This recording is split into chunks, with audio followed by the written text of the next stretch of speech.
میرا نام فریحہ فیصل ہے، میں ایک کینسر سروائیور ہوں اور آج جو ہے مجھے اس تقریب میں جو بلایا ہے، ٹھیک ہے، پہلے تو میں قاسم علی فاؤنڈیشن کا شکریہ ادا کروں گی اور آپ سب کا، آڈینس کا، کہ آپ سنڈے کو اپنا اتنا قیمتی ٹائم نکال کے آئے. تو ابھی یہاں پہ میرے ساتھ تو بہت بڑے بڑے نام بیٹھے ہوئے ہیں، ٹھیک ہے، میں تو ایک کینسر سروائیور ہوں، تو میں ایک یہ کہہ سکتی ہوں کہ میں ان کا بنایا ہوا ایک پروڈکٹ ہوں، ٹھیک ہے، کیونکہ میرے اس کے ساتھ جو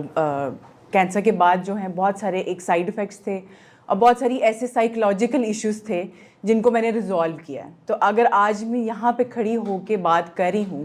یا یہ اتنے کانفیڈنس سے آپ لوگوں کو یہ اپنی بیماری کے بارے میں بتا رہی ہوں، کینسر کے بارے میں ایک ایسی بیماری ہے جس کے بارے میں لوگ بات ہی نہیں کرنا چاہتے. اگر وہ سروائیو بھی کر جاتے نا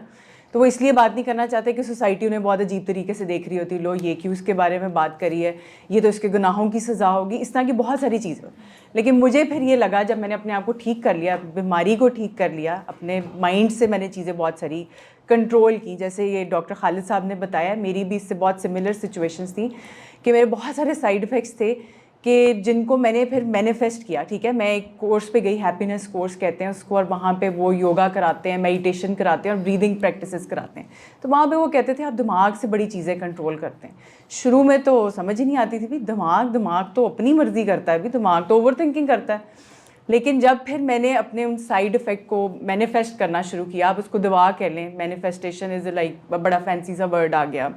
تو میرے جو بہت سارے سائیڈ ایفیکٹس تھے وہ سب سائڈ ہونا شروع ہو گئے اور میں بالکل ٹھیک ہونا شروع ہو گئی. تو پھر اسی طرح پھر میں نے بھی آگے ایک اسٹیپ لیا اور میں نے اب یوگا اور میڈیٹیشن کراتی ہوں. اور عمران صاحب جو ہیں، ڈاکٹر عمران یوسف صاحب،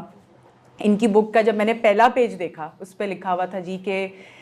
یہ کتاب جو ہے پیسے کمانے کے لیے نہیں ہے. ٹھیک ہے، تو میرا تو دل اسی ٹائم اس بک نے جیت لیا تھا کہ جی کہ یہ پیسے کمانے کے لیے نہیں ہے، تو دیٹ مینس کہ یہ جو ہے بنائی گئی ہے انسانیت کی خدمت کے لیے. ٹھیک ہے، پھر اس میں اور ایک جو اور اچھی بات ہے جو کہ ہمیشہ مجھے مسنگ لگتی ہے، اور پاکستان میں اس کے اوپر بات نہیں ہوتی، کہ ہم جو ہے قرآن کی ورسز سے، ٹھیک ہے، اسکالرز اور اس طرح کے لوگ باتیں کر رہے ہوتے ہیں لیکن اس طرح سے ہائی لائٹ نہیں ہوتی. تو انہوں نے قرآن کی ورسز کے ساتھ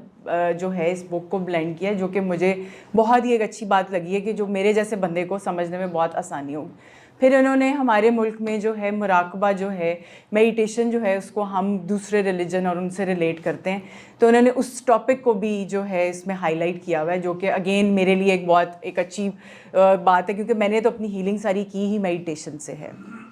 تو مجھے وہ بھی ایک بہت اس کا ایک اچھا ٹاپک لگا ہے. اور آپ لوگ پلیز اس بک کو ضرور پڑھیں، اس میں بہت اچھی انفارمیشن ہے. ٹھیک ہے، اور اب وہی بات ہے کہ جو سائیکولوجیکل ایشوز ہوتے ہیں وہ انسان اپنے خود ہی آئیڈینٹیفائی کرتا ہے. وہ کیسے کرتا ہے؟ جب آپ اپنے آپ تھیراپی میں جاتے ہیں. ٹھیک ہے، تھیراپی ایک بہت بڑا ایک ورڈ بنا ہوا ہے کہ جی ہم کیوں جائیں. گھر والوں سے اگر آپ بات کریں جی مجھے ڈپریشن ہے، میں نے تھیراپسٹ کے پاس جانا ہے، تو وہ آپ لوگوں کو ڈسکریج ہی کر رہے ہوں گے، کوئی آپ کا مذاق اڑا رہے ہوں گے. لیکن اپنے اوپر جو کام ہے وہ کرنا بہت ضروری ہے. ٹھیک ہے، جیسے اگر آپ کی ایک فزیکل ہیلتھ ہے، اس کے لیے آپ ڈاکٹر کے پاس جاتے ہیں نا، اگر آپ کا گلا خراب ہوتا ہے، تو اگر آپ کو سائیکولوجیکلی اگر آپ کے مائنڈ میں کوئی ایسی بات ہے جو آپ کو پریشان کرتی ہے، تو اس کے لیے آپ کو دماغ کے ڈاکٹر کے پاس جانا ہے اور وہی آپ کو اس کا صحیح حل بتائے گے.